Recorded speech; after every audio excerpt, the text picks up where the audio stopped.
안녕하세요. 저는 올해 75입니다. 많은 분들이 제 나이를 들으면 놀라십니다. 그 나이에 뭘 하시냐고 물으시지요. 저는 대답합니다. 지금이 제일 바쁩니다. 라고요. 오늘 이 영상을 만드는 것도 제가 직접 녹음하고 이미지를 찾고 편집 방향을 구상했습니다. 젊은 사람들이 하는 일을 왜 70대 노인이 하느냐고요? 왜 안 됩니까? 저는 70대에 새로운 직업을 가졌습니다. 아니, 정확히는 세 개의 직업을 동시에 시작했습니다. 온라인 강사, 콘텐츠 크리에이터, 그리고 컨설턴트. 누군가는 무모하다고 했습니다. 누군가는 쉬워야 할 나이라고 했죠. 하지만 저는 물었습니다. 쉬라는 게 죽으라는 말입니까? 오늘 이 30분 동안 저는 여러분께 제 이야기를 들려드리고 싶습니다. 70대에 직업을 갖는다는 것, 늙어서도 도전한다는 것이 무엇인지 말입니다. 저는 65세에 정년 퇴직했습니다. 40년을 한 분야에서 일했습니다. 아침 일찍 일어나 출근하고 저녁 늦게 퇴근하고 주말에도 일 생각을 하며 살았지요. 일이 제 정체성이었습니다. 그런데 어느 날 갑자기 그 모든 게 사라졌습니다. 처음 한두 달은 좋았습니다. 아침에 늦잠도 자고 평일 낮에 영화관도 가고 그동안 미뤄뒀던 여행도 다녀왔습니다. 하지만 6개월이 지나자 뭔가 이상했습니다. 아침에 일어나도 할 일이 없었습니다. TV를 켜도 재미가 없었고 친구들을 만나도 대화 소재가 떨어졌습니다. 모두가 이제 편안하게 사세요 라고 말했지만 저는 전혀 편하지 않았죠. 오히려 불안했습니다. 제가 쓸모없어진 것 같았습니다. 사회에서 완전히 배제된 느낌이었죠. 뉴스를 봐도 새로운 기술이나 트렌드는 젊은 사람들의 것이라고 느껴졌습니다. 그렇게 2년이 흘렀습니다. 저는 점점 무기력해졌습니다. 건강도 나빠졌습니다. 아내는 걱정했고 자식들은 취미라도 가지라고 권유했습니다. 하지만 저는 취미로 만족할 수 없었습니다. 저는 다시 필요한 사람이 되고 싶었습니다. 어느 날 우연히 온라인 광고를 봤습니다. 60세 이상도 배울 수 있는 디지털 마케팅 강좌라는 제목이었죠. 저는 클릭했습니다. 그게 제 인생의 전환점이었습니다. 67세에 저는 학생이 되었습니다. 컴퓨터는 어느 정도 다룰 줄 알았습니다. 이메일 보내고 문서 작성하고 인터넷 검색하는 정도였죠. 하지만 디지털 마케팅이라는 건 완전히 새로운 세계였습니다. 첫 수업날 저보다 나이 많은 사람은 단 한 명도 없었습니다. 다들 30대, 40대였죠. 강사는 아마 제 손잡벌 되는 20대 청년이었습니다. 부끄러웠습니다. 내가 여기서 뭘 하는 거지? 싶었죠. 하지만 첫 시간이 끝나고 나서 저는 이상하게도 설렜습니다. 새로운 걸 배운다는 게 뭔가를 이해하기 위해 머리를 쓴다는 게 너무 오랜만이었던 겁니다. 물론 쉽지 않았어요. SEO, 콘텐츠 마케팅, SNS, 알고리즘 같은 용어들은 외계어 같았습니다. 젊은 학생들은 강사가 한 번 설명하면 바로 이해했지만 저는 집에 가서 다시 공부해야 했습니다. 유튜브에서 같은 내용을 다시 찾아보고 노트에 정리하고 이해될 때까지 반복했습니다.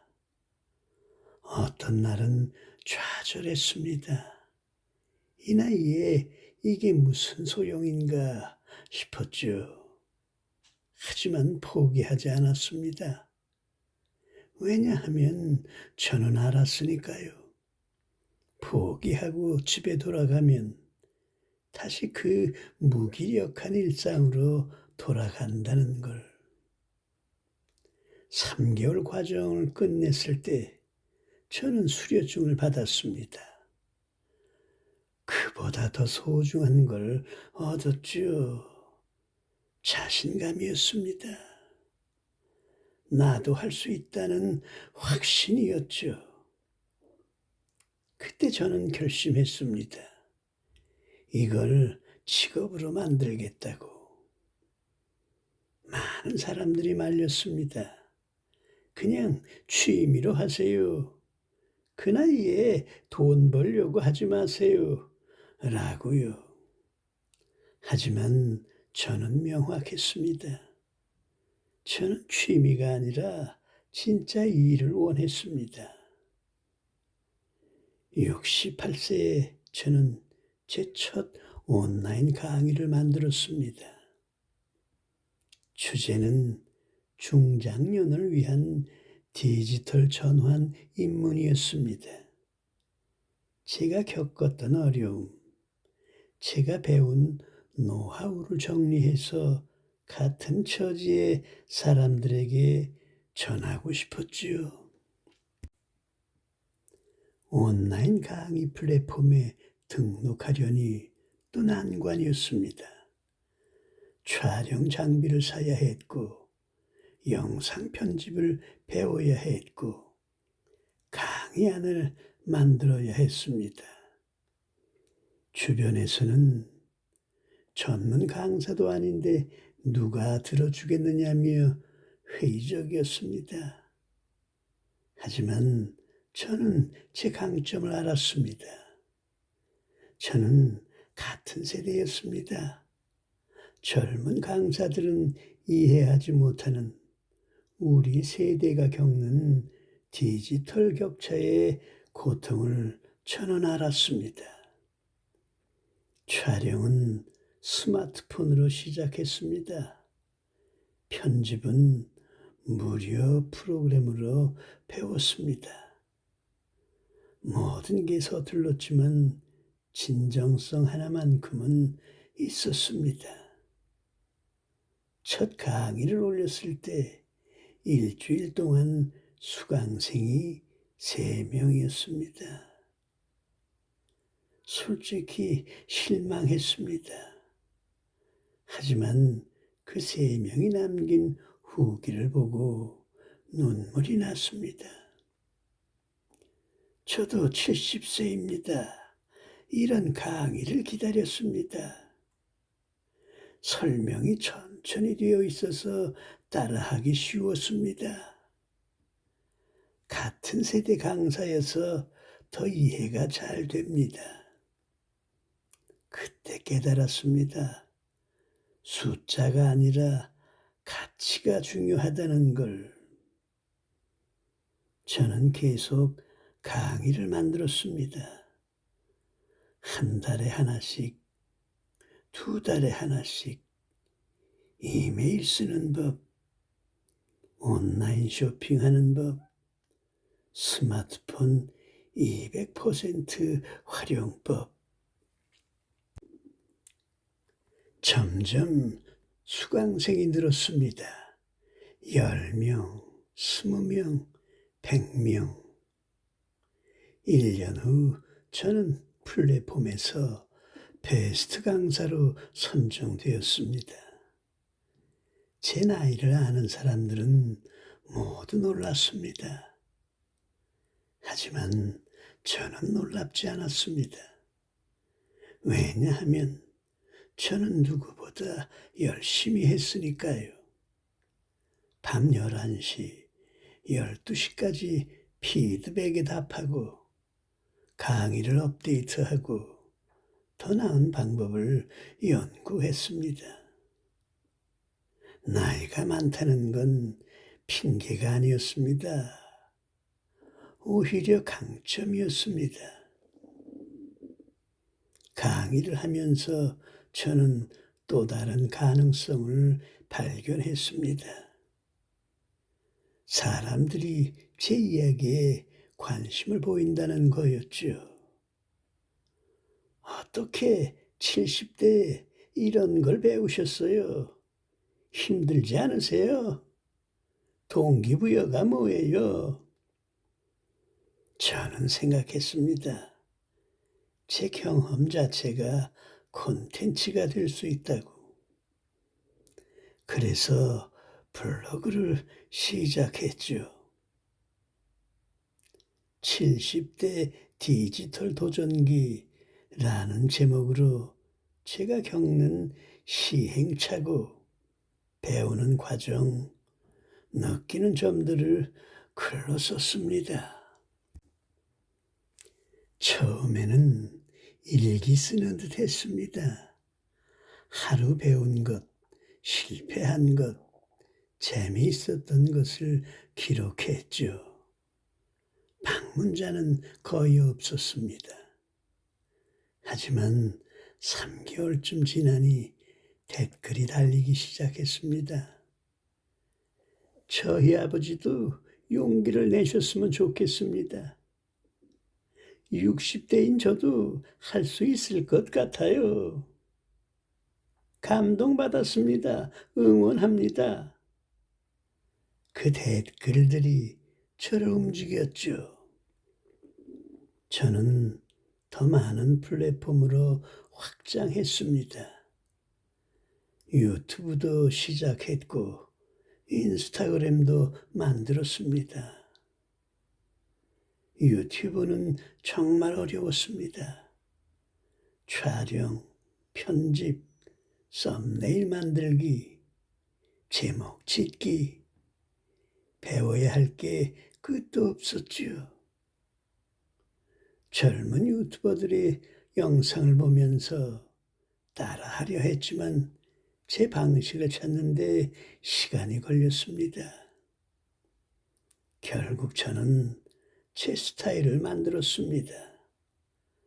화려한 편집이나 빠른 템포가 아니라 진솔한 이야기와 천천히 설명하는 방식, 제 또래나 비슷한 처지의 사람들에게 와닿는 콘텐츠. 구독자는 천천히 늘었지만 확실했습니다. 제 영상을 보는 사람들은 진짜 팬이 되었습니다. 어떤 분은 당신 덕분에 아버지와 대화 소재가 생겼다고 했고, 어떤 분은 저도 이제 은퇴 후가 두렵지 않다고 했습니다. 그게 바로 제가 원했던 겁니다. 돈을 많이 벌지는 못했습니다. 하지만 누군가에게 영향을 준다는 것, 제 경험이 가치가 있다는 것을 알았습니다. 70대에 저는 인플루언서가 되었습니다. 누가 상상이나 했겠습니까? 강의와 콘텐츠를 하다 보니 의외에 요청이 들어오기 시작했습니다. 기업이나 기관에서 시니어 세대를 위한 디지털 교육을 해달라는 거였습니다. 또 중장년 타겟 마케팅에 대한 조언을 구하는 것도 있었죠. 저는 놀랐습니다. 제가 전문가로 인정받는다는 게 신기했습니다. 72세에 저는 컨설턴트 명함을 만들었습니다. 시니어 디지털 전환 전문가라는 타이틀을 달았습니다. 처음에는 우습게 느껴졌습니다. 하지만 명함을 내밀 때마다 사람들은 진지하게 받아들였죠. 컨설팅은 또 다른 도전이었습니다. 강의나 콘텐츠와 달리 기업의 실질적인 문제를 해결해야 했습니다. 전략을 제시하고 데이터를 분석하고 결과를 만들어내야 했죠. 저는 또 공부했습니다. 시장 조사 방법, 고객 분석 기법, 프레젠테이션 스킬. 제가 40년 일하면서 쌓은 경험과 새로 배운 디지털 지식을 결합했습니다. 첫 프로젝트는 한 온라인 쇼핑몰의 50대 이상 고객 확대 전략이었습니다. 저는 제가 속한 세대의 시선으로 분석했습니다. 젊은 마케터들이 놓친 부분들, 우리 세대가 진짜 원하는 것들을 제시했죠. 결과는 성공적이었습니다. 그 쇼핑몰의 시니어 고객이 30% 증가했습니다. 그 후로 계속 제안이 들어왔습니다. 금융회사, 의료기관, 교육 플랫폼, 모두 시니어 시장에 관심이 있었고 저 같은 내부자의 조언을 원했습니다. 지금 저는 한 달에 2~3개의 프로젝트를 진행합니다. 그것도 집에서 온라인으로. 회의도 화상으로 하고 자료도 클라우드로 공유합니다. 누가 70대라고 믿겠습니까? 사람들이 자주 묻습니다. 왜 그렇게 안 쉬세요? 저는 반문합니다. 쉬는 게 뭔가요? 많은 사람들이 은퇴를 쉬는 것으로 생각합니다. 하지만 저는 다르게 봅니다. 진짜 쉬는 건 하고 싶은 일을 마음껏 하는 겁니다. 저는 지금 하고 싶은 일을 합니다. 누가 시켜서가 아니라 제가 원해서 합니다. 오전 5시에 일어나 녹음을 준비하고 밤 11시까지 이미지를 찾고 대본을 쓰는 게 제게는 쉬는 겁니다. 왜냐하면 이게 저를 살아있게 만들기 때문입니다. 나이가 들면서 주변 사람들이 하나 둘 떠나는 걸 봅니다. 건강이 나빠지거나 의욕을 잃거나 그냥 포기하는 걸 봅니다. 저는 그게 두렵습니다. 저는 쓸모없어지는 게 싫습니다. 세상과 단절되는 게 싫습니다. 그래서 저는 계속 배우고 계속 도전하고 계속 일합니다. 물론 힘들 때도 있죠. 새벽에 일어나기 싫을 때도 있고 몸이 아파서 쉬고 싶을 때도 있습니다. 기술이 너무 빨리 변해서 따라가기 벅찰 때도 있죠. 하지만 멈추지 않습니다. 왜냐하면 멈추는 순간 제가 늙는다는 걸 알기 때문입니다. 몸의 나이가 아니라 마음의 나이로. 저는 70대지만 마음은 30대입니다. 아니, 어쩌면 20대일지도 모릅니다. 호기심과 열정만큼은 젊은이들 못지 않습니다. 오늘 이 영상을 보시는 여러분께 말씀드리고 싶습니다. 나이는 숫자일 뿐입니다. 60대든 70대든 80대든 새로운 직업을 가질 수 있습니다. 새로운 걸 배울 수 있습니다. 새로운 도전을 할 수 있습니다. 너무 늦었다는 말은 거짓말입니다. 늦은 건 없습니다. 시작하지 않는 것만이 늦은 겁니다. 저는 앞으로도 계속 도전할 겁니다. 내년에는 책을 쓰고 싶습니다. 제 경험을 담은 자서전이요. 그 다음에는 강연도 하고 싶습니다. 더 많은 사람들 앞에서 제 이야기를 나누고 싶습니다. 누군가는 미쳤다고 할 겁니다. 하지만 상관없습니다. 저는 제 삶을 삽니다. 제가 원하는 대로, 제가 꿈꾸는 대로. 여러분도 그러셨으면 좋겠습니다. 은퇴가 끝이 아닙니다. 오히려 새로운 시작입니다. 70대에 갖는 직업은 단순히 돈을 버는 게 아닙니다. 삶의 의미를 찾는 겁니다. 제 가치를 증명하는 겁니다. 그리고 세상에 남기고 싶은 흔적을 만드는 겁니다. 늦은 시작은 없습니다. 오늘이 바로 당신의 시작일 수 있습니다. 감사합니다.